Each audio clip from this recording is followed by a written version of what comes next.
All right, so I've already recorded this video, but unfortunately, after updating OBS, it took the mic settings off. So I'm going to keep this pretty short because I already spoken for 25 minutes and it didn't work.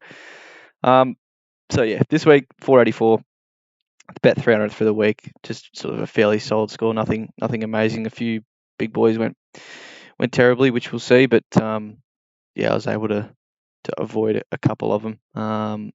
Went up about 80 spots, 160th now, so happy with that. Fairly solid. You can't really complain.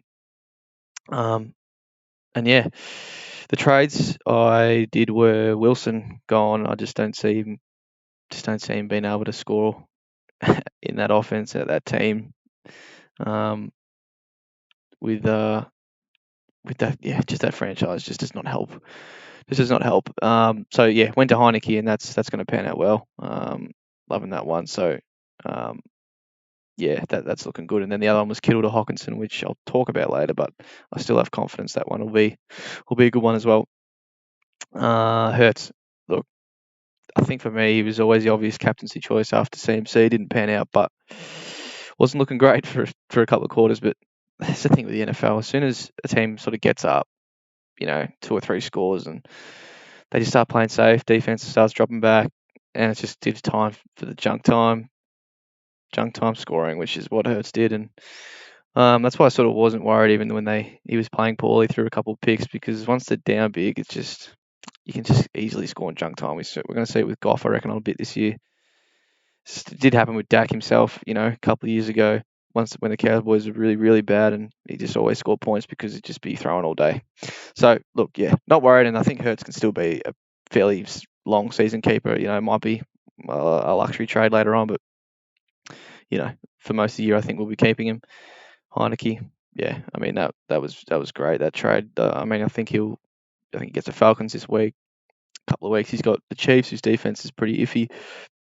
So I think he'll be fine. He should get to 10, 12 mil quite easily. So very happy with getting him in. And then that allowed me to bench Trev doing that trade. So Trev was an all right field week one, and then hasn't really hit since. So yeah, to get him on the bench and sort of just leave him as sort of a slower burn, I think will be pretty beneficial.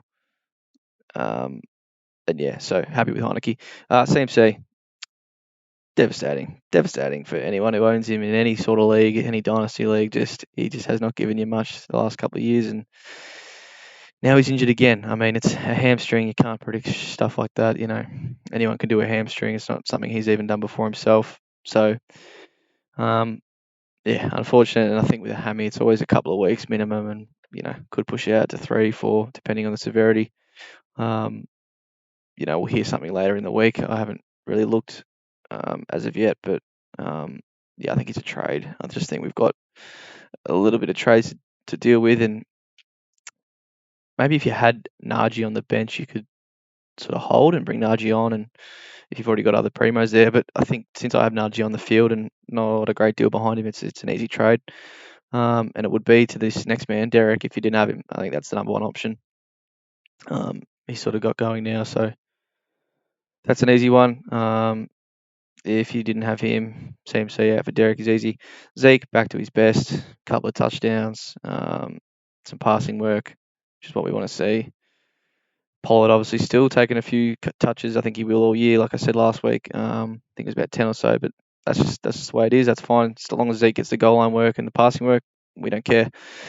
Najee, what's going on with Big Ben? That man, like 58 passes or something, and only 3 were more than 20 yards out of 58. The man is just dead. He's washed. He cannot move. There was one clip of him throwing it. He just rolled right and just threw it straight to a cornerback. It's like, what did you see there, mate? I mean, we don't mind it for Najee. He had about 19 targets or something ridiculous for a running back. So, I mean, we'll take those. But geez, Ben looks done. So we'll see what happens there. Maybe he plays a year out. I mean, they don't have much behind him. Dwayne Haskins, not really much of an option. So they probably just got to stick with Ben and sort of fit the game plan or the offense around him and what he's able to do, which is not much. So we'll see. Tyson, not sure he's got much left in him. I mean, we just really need him to luckbot a few touchdowns here and there, which, I mean, for some reason the Ravens struggle quite a bit against the Lions, which, I mean, the Lions aren't as bad as people think, but they should be really sort of running all over him. But yeah, he's sort of just slow burn like Trev, maybe even slower. So we just got to pray for, a big score to sort of spike the average and get the break even down, but we'll see. And then Javonte, he's in a split backfield. There's not much we can do there. At least he has a little bit more upside. Been on, a slightly better offense right now. I mean, Ravens, I still believe will get going and be one of the best in the league. But Teddy's looking very nice at the moment. So I mean, they have had very easy matchups. Let's not get ahead of ourselves either with the Broncos, but um, yeah, unless Javonte gets the full workload, then it's just going to sort of be, probably 15s, 20s, depending if you can get a touchdown, which I think him and Melvin both got one this week. So, yeah, we leave him there. Devontae, back to what we expect from him. I mean, he was very good last week. He just didn't score, which not much you can do. But yeah, the way him and A-Rod closed that game out was awesome. Not really surprising anymore, but it's still good to watch every time they do. Tyree, couple of quiet ones now. It's getting a little bit frustrating, especially if you own him in some other leagues, like I do as well. But I don't know. I think the Chiefs, like the Bucks, they just sort of great teams like them. They sort of just work into the season. They don't have to come out blazing and be 10-0 and go nuts into the playoffs. I know we saw how that went for Pittsburgh last year. So but he'll work his way into the season. Paddy hasn't been hot really either to start. He's thrown a few picks now, so yeah, they'll get there. It's the Chiefs, it's Paddy Mahomes, so I don't think we should be worried about that. And they get who this week? Like I can't remember, but it's why is it's not loading for me? But it's an unbelievable matchup. So I think he'll be fine. Ridley, he's probably the most concerning, I would say, out of the lot, just because of the team he's sort of on, and Matty Ice hasn't been force feeding him as much as we sort of expected. With Julio gone, they're sort of leaning a bit more into the run game that I would like, but he's probably the one that's on watch.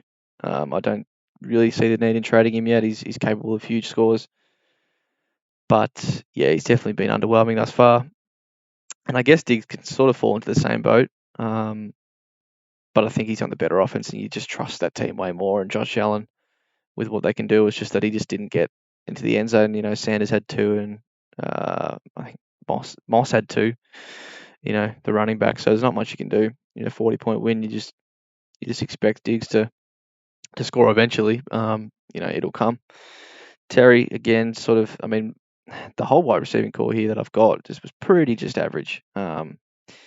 Terry in the same game against the Bills just didn't go overly well. But same with CD, who I thought CD would go nuts against Philly as well, but they just had the run game going. Zeke looked great, and I guess it's just the way it works sometimes.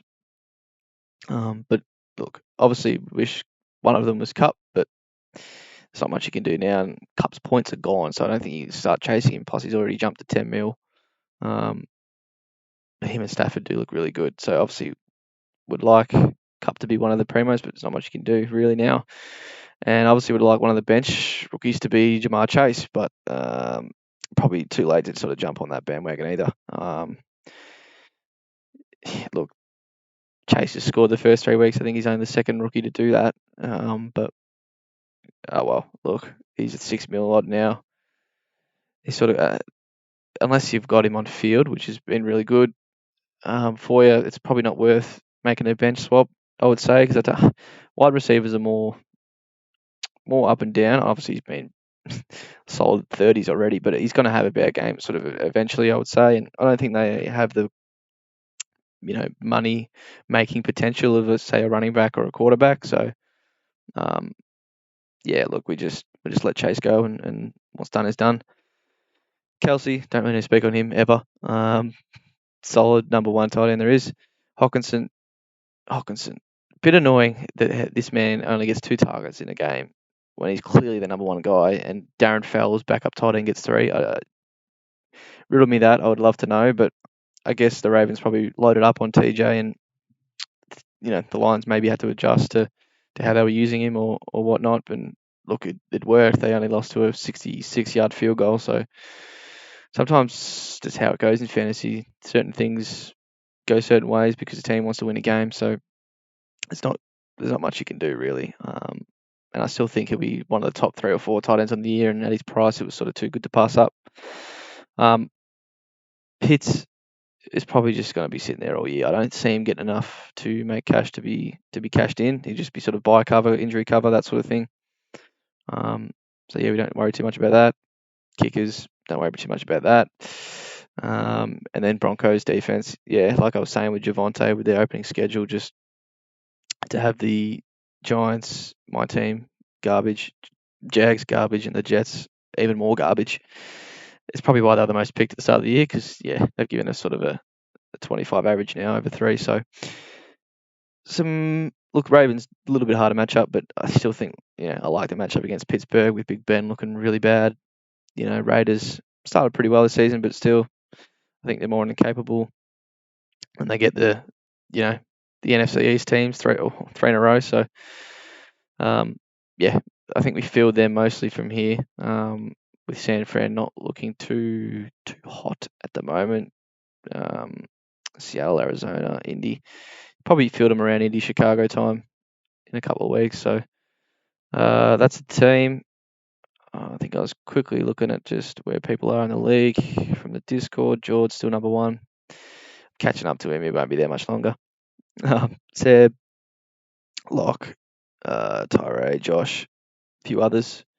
But look, there's minimal points between here. Like me and George up here like 15, 20, 15, it's 70 points above down here, which is 500th rank. So you're not that far behind. It's still only been 3 weeks, and I was saying that last week. It's still very early, so just trade well, and you'll make it back up.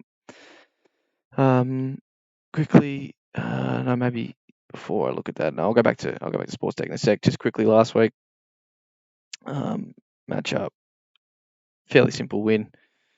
Not like my team went hot, but opponents didn't go too well. Had to bench AB COVID, obviously. Then Ayuk came back on my bench, so I think I'll field Ayuk this week. Maybe for Damian Harris didn't look too great. The run game wasn't good with the Pats. So this week, not really much to report on. Just that I'm 3-0, top of the ladder. That's about it. So look, trades. I quickly spoke about it in the other vid, but obviously I think CMC's a trade, and then if Derek's number 1, if you don't have him, he's the easiest call you'll probably make this year. And then for me, number 2 would be Aaron Jones. That's pretty simple, I think, as well. But if you didn't like him and you wanted to maybe go down a bit further, it would be Eckler. They're the 2. So obviously Derek number 1, if you don't have him, bring him straight in. But then Eckler or Aaron Jones would be my next 2 to bring in for sure. And maybe it comes down to if you got another trade to make or whatever. But I think my strategy will be just to hold the other trade and keep sort of that 7 mil in the bank. I'm happy with all my other positions and who's on the field. Najee is perfectly fine, because what I could do is trade Tyson out and get Eckler as well. I was looking at that. It just works with about $1 million to spare, and then put Najee to the bench. But I'm perfectly fine with Najee on the field, and I think for a while, he doesn't worry me at all. So I think what I'll do here is I'll wait.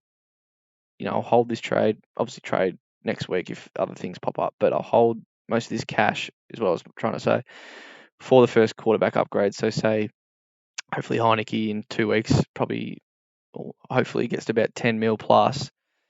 Then I can make a trade like Heineke out, and say he's 10. I'll have about 5 mil more. I can get Kyler in. I can get Paddy in. So that's probably my thinking. That's probably what I'll do. I'll just do the one trade, and then because I'm totally okay fielding Heineke and Hurts from here. Quarterbacks score the most, so Having a couple of cheap ones on the field doesn't worry me. Doesn't worry me at all. So for this week, now it's interesting. A lot of the players have the early window. So Derek is early window. Yeah, even Hertz is early window. So if you wanted one of them, you have to make a choice on the captaincy. But what I think I'll do is 1,000% VC Derek. So the Chargers, I can still use that loop. And then say Derek goes poorly, which against the Jets I don't see how. Um, the backup will be Devontae or Aaron Jones against Pittsburgh. I think that's all I really have as a backup. But I'm pretty confident, and I mean, if you don't have a loop or whatever, I'll be pretty confident just straight putting the C on Derek, because hopefully we can score one of those multi-touchdown games like a couple of weeks ago and get a 60, 70 plus or something. Fingers crossed. But look, everyone's going to have Derek now, so I think you at least have to have the captaincy on him, VC, just because of what he can do against the Jets. But yeah, look, obviously we'd like to pair it with a quarterback, the VCC, but can't do it this week. So it is what it is. If you wanted to get a VC out the way and you were pretty set on captaining Derek, then you could maybe VC like a Trev if he was on your field because he's playing on Friday. Maybe you snag a big game from him. Who knows? It's always worth a shot. And then if it's like a 45 plus, 40 plus, I'd just take it. But maybe that traps you where you take it and then Derek goes huge on Sunday. That's it, guys. As always, find me on Twitter. I'll answer to you when I can. Join the Discord if you haven't. I'll actually put it in the description of my videos now. But we're always talking in there about pretty much all sports. So that's about it. I'll see you guys next week.